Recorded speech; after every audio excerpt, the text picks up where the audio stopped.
Assalamualaikum students, welcome to Chemistry with इम्तियाज़ मरी YouTube channel. इस channel में हम डिफरेंट टॉपिक्स को कॉन्सेप्चुअली विथ रीज़न्स डिस्कस कर रहे हैं। तो आज हम जिसका रीज़न लेंगे कि आपने यही सुना होगा कि ओज़ोन लेयर है और ओज़ोन लेयर का काम होता है कि अल्ट्रा वायोलेट रेडिएशंस को एब्ज़ॉर्ब करना। तो आज हम ये पढ़ेंगे कि ओज़ोन लेयर का काम अल्ट्रा वायोलेट रेडिएशन को एब्ज़ॉर्ब करना है, लेकिन ozone layer ultra violet radiations को क्यों एब्ज़ॉर्ब करता है और सूरज से आने वाली दूसरी टाइप की रेडिएशंस हैं उनको एब्ज़ॉर्ब नहीं करता। तो आज हम इसको कॉन्सेप्चुअली पढ़ेंगे। तो देखें, हमने यहाँ लिखा है कि बिका फार्मूला ऑफ ओज़ोन क्या है, O3। अगर इसकी स्ट्रक्चर बनाएंगे तो ओज़ोन में ऑक्सीजन के दरमियान डबल बॉन्ड है और उसके अलावा ऑक्सीजन के दरमियान कोऑर्डिनेट कोवेलेंट बॉन्ड है। तो ओज़ोन में 2 ऑक्सीजन के दरमियान डबल बॉन्ड, 1 ऑक्सीजन के दरमियान कोऑर्डिनेट कोवेलेंट बॉन्ड। तो बहुत से बच्चे पूछेंगे सर सूरज से जो रेडिएशन आती हैं वो डिफरेंट टाइप्स की आती हैं, मीन्स सूरज से आने वाली रोशनी जो है जो ज़मीन की तरफ आती है तो उसमें डिफरेंट रेडिएशंस होती हैं। वो अल्ट्रा वायोलेट रेडिएशंस भी होती हैं, उसमें विजिबल रेडिएशंस भी होती हैं और इसी तरह उसमें इंफ्रारेड रेडिएशंस या इंफ्रारेड रेडिएशन भी होती हैं। लेकिन ये क्यों है कि ओज़ोन लेयर सिर्फ अल्ट्रा वायोलेट रेडिएशन को ही एब्ज़ॉर्ब करता है। तो ओज़ोन लेयर को कैसे पता चलता है कि ये अल्ट्रा वायोलेट रेडिएशंस हैं, इनको एब्ज़ॉर्ब करनी है, या ये विजिबल हैं या इंफ्रारेड हैं, इनको छोड़ना है। तो आज हम इसको कॉन्सेप्चुअली डिस्कस करेंगे कि how ozone identify the ultraviolet radiation या way ozone absorb the ultraviolet radiation. तो अभी इसका रीज़न ये है कि अभी आपने देखा कि ओज़ोन की स्ट्रक्चर हमने जब बनाई तो ओज़ोन की स्ट्रक्चर में ऑक्सीजन के दरमियान डबल बॉन्ड था और तीसरा ऑक्सीजन उनके साथ कोऑर्डिनेट कोवेलेंट बॉन्ड के थ्रू बॉन्डेड था।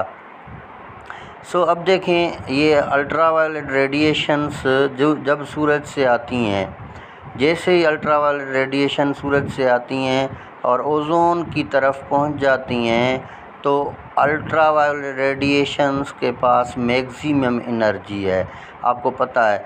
तो जैसे ही ultraviolet radiation ozone layer से स्ट्राइक करती हैं तो इनके पास इतनी एनर्जी है कि ये ओज़ोन में ऑक्सीजन का जो डबल बॉन्ड है, ऑक्सीजन के दरमियान जो बॉन्ड है, उनको ब्रेक करता है।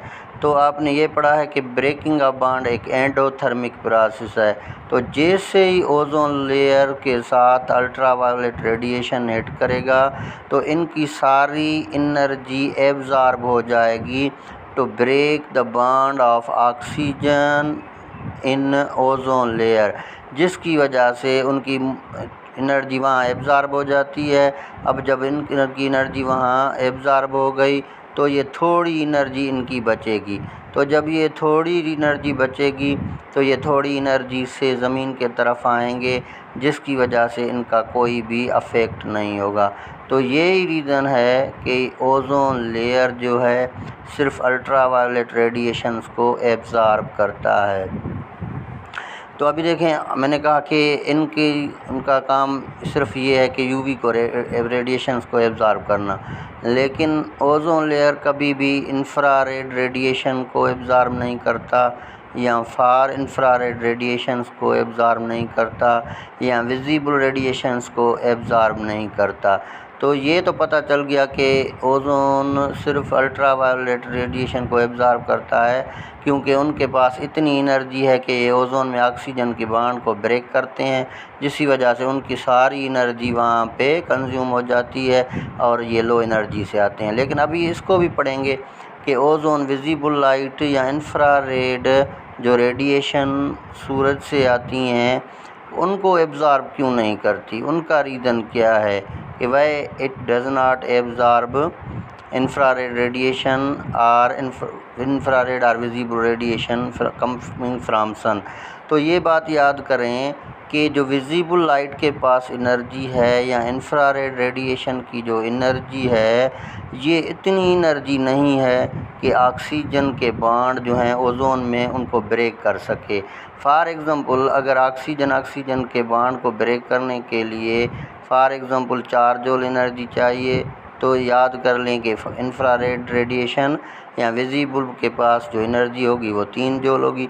It means they minimum energy, इनके पास कम एनर्जी है, तो कम एनर्जी होने की वजह से ये ओजोन के बॉन्ड ब्रेक नहीं करते। Thank you.